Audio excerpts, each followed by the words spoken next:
Donc, bonjour chers internautes de IGFM.sn. Nous avons le plaisir de recevoir aujourd'hui comme invité à votre émission 13 minutes pour convaincre M. Pape Sanglé Diop, maire de Gandiaye. Donc, nous sommes ici en direct de Gandiaye dans le cadre de l'anniversaire du groupe Futur Média GFM chez vous, qui se déroule du 14-15-16 dans la région de Kaolack. Bonjour M. le maire. Bonjour M. Fall. Et bonjour aux internautes qui nous suivent sur IGFM. Et félicitations au groupe Futur Média pour ces 15 ans, les 15 ans de la RFM que vous avez choisi de célébrer dans notre département. Aujourd'hui, comme vous le voyez, on est à Gandiaye, dans la région de Kaolack, tout est beau, on est avec le maire. Donc, alors, monsieur le maire, on a un peu fait le tour de votre ville, hein. On voit que voilà, il y a des chantiers. Alors, rapidement, est-ce que vous pouvez nous dire des réalisations qui ont été faites jusque-là? Mais merci, en faisant le tour de la ville, on sent que ça commence à bouger. Et nous sommes arrivés à la mairie, comme vous le savez, en juin 2014, à l'occasion des élections locales de 2014. Et depuis, nous avons lancé un programme de développement que nous avons appelé Gandiaye en 10 points et qui tourne autour de plusieurs axes et surtout sur la construction d'une ville nouvelle. Et sous ce rapport, nous avons entamé beaucoup de choses, notamment sur l'électrification que vous avez vue au niveau de la ville. Il y a un très fort niveau d'électrification, une couverture presque à 90% du territoire. Il ne nous reste que les quartiers périphériques que nous allons déjà aborder. Évidemment, les financements sont obtenus. Vous voyez que du point de vue aussi des infrastructures, il y a beaucoup de choses qui sont en train d'être faites. Par exemple, la ferme de Gandiaye, cette célèbre ferme, est en train d'être reprise par Anida. Et derrière la ferme, il y a aussi une nouvelle implantation d'une ferme piscicole avec l'Agence nationale d'aquaculture. Donc, c'est des ouvrages qui vont générer beaucoup d'emplois, tant au niveau des hommes qu'au niveau des femmes. Vous avez aussi à côté l'implantation d'un Chinois qui est là pour le traitement et le conditionnement de l'arachide et qui devrait être, si ça marche très bien, porteur de beaucoup d'emplois. La zone où est implantée la ferme, ce sera une zone industrielle qui va accueillir beaucoup d'industries. Et vous avez à côté aussi une plateforme pour accueillir une unité de production de briques de géobéton. Et ceci dans le cadre de notre projet Ngouibak, projet de 239 logements, où nous voulons faire un écoquartier. Il y a aussi le côté environnement, parce que nous avons proclamé dès notre accession à la commune, tête de la commune, la ville de Gandiaye, ville verte. Et c'est la raison même pour laquelle aujourd'hui, cette année, la Journée nationale de l'arbre a été célébrée à Gandiaye, ce qui a été vraiment une satisfaction pour les populations de Gandiaye.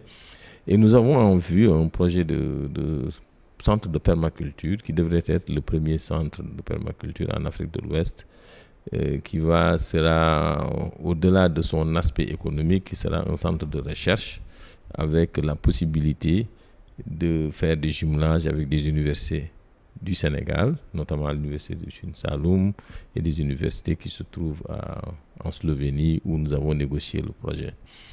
Donc, de ce point de vue, nous avons démarré un peu cette ville verte avec l'écoquartier, le centre de permaculture et peut-être le projet d'espace public vert. En plus de cela, nous allons avoir la première route bitumée, l'avenue bitumée au niveau de Gandiaye, parce que nous sommes éligibles, il faut le rappeler, au Promoville. Le Promoville qui est un programme pour la modernisation des villes de l'intérieur. Nous allons avoir 2 km de route bitumée qui sera la première avenue de Gandiaye. Les contrats sont signés. Je crois que l'opérateur va démarrer bientôt, ce qui contribuera à embellir un peu la ville. Nous sommes aussi éligibles au PACASEN, qui est le programme d'accompagnement des communes lancé par le président de la République. Donc nous sommes éligibles au PACASEN et je crois que le PACASEN devrait démarrer dans quelques mois.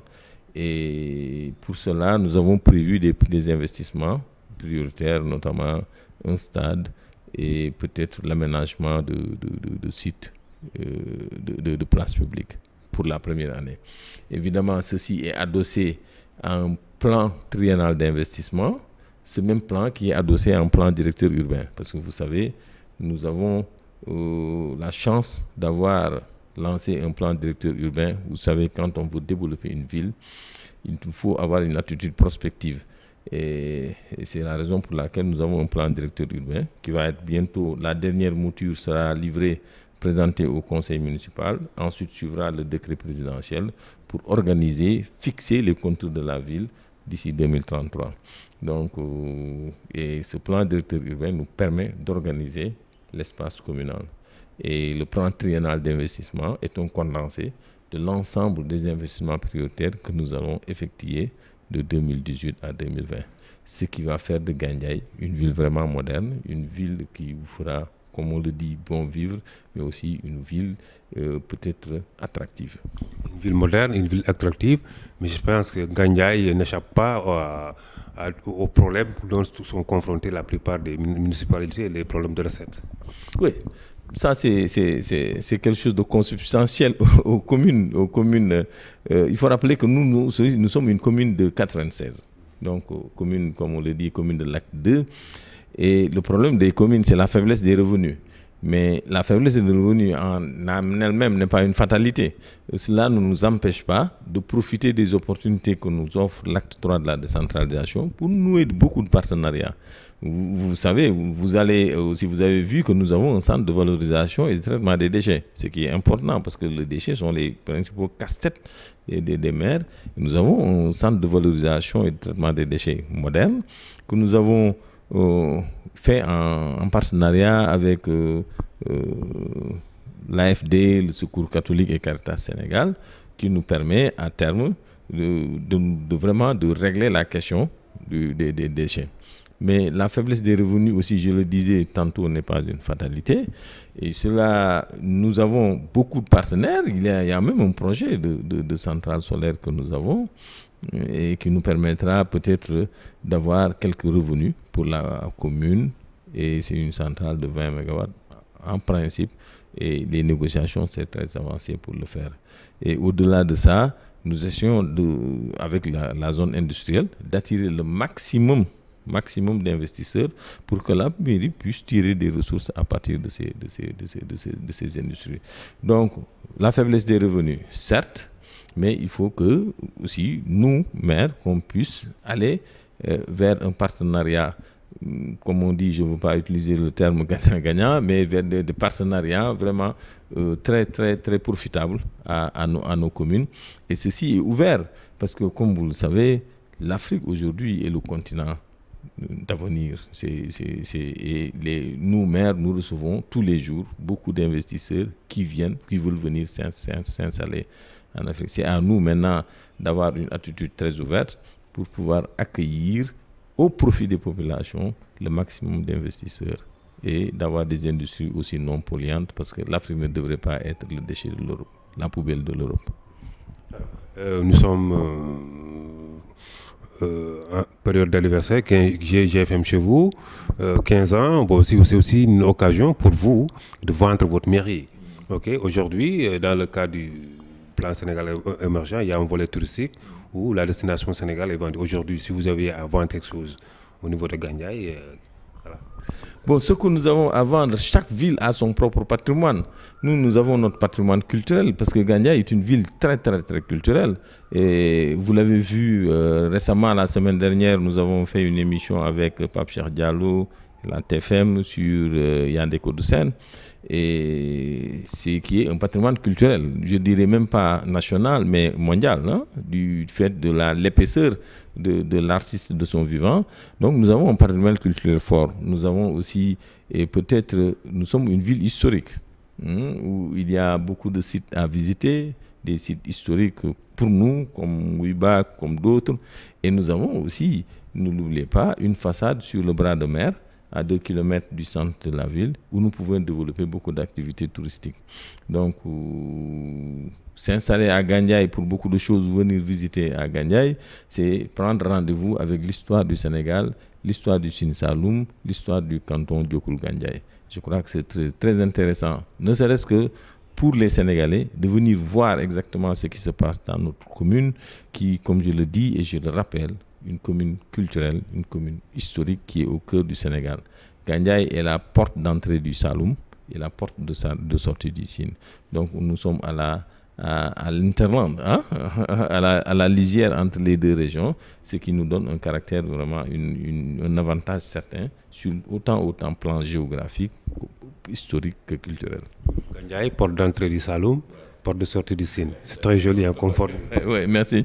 Et donc, et vraiment, je crois que nous devons aussi, moi, quand je suis devenu maire, je suis très attaché à nos valeurs culturelles. Par exemple, le bourg, j'ai dit, c'est une institution aujourd'hui, autant que comme l'institution municipale.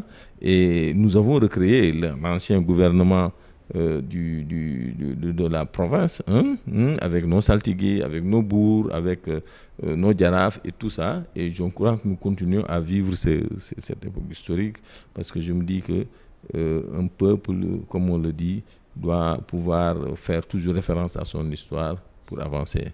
Donc, nous invitons tout le monde. Et vous savez, Gandiaye est au carrefour de beaucoup de choses. Et je crois que c'est une ville, si on continue sur le chemin avec tous les projets que nous avons, c'est une ville où il fera vraiment bon vivre dans 3, 4, 5 ans. Plongeons rapidement dans la politique. Alors, l'actualité reste dominée par le parrainage. Alors, au mot sur le parrainage. L'actualité reste dominée par le parrainage et nous y sommes. Et je crois que le parrainage, à mon sens, c'est une bonne chose. Je trouve que c'est la chose la plus démocratique possible, parce que l'institution qu'est la présidence de la République ne devrait pas être une institution banalisée, et qu'il ne faudrait pas aussi que les ressources de l'État soient dilapidées pour des enfantillages, excusez du terme. Et je crois que le parrainage n'est pas seulement un moyen d'écarter des candidats, au contraire, c'est le moyen de consolider et de renforcer l'institution présidentielle pour qu'on puisse avoir des élections sérieuses.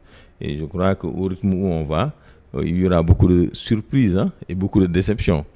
Parce que je crois que le président Macky Sall fera la preuve dès le parrainage qu'il est possible de passer au premier tour en 2019.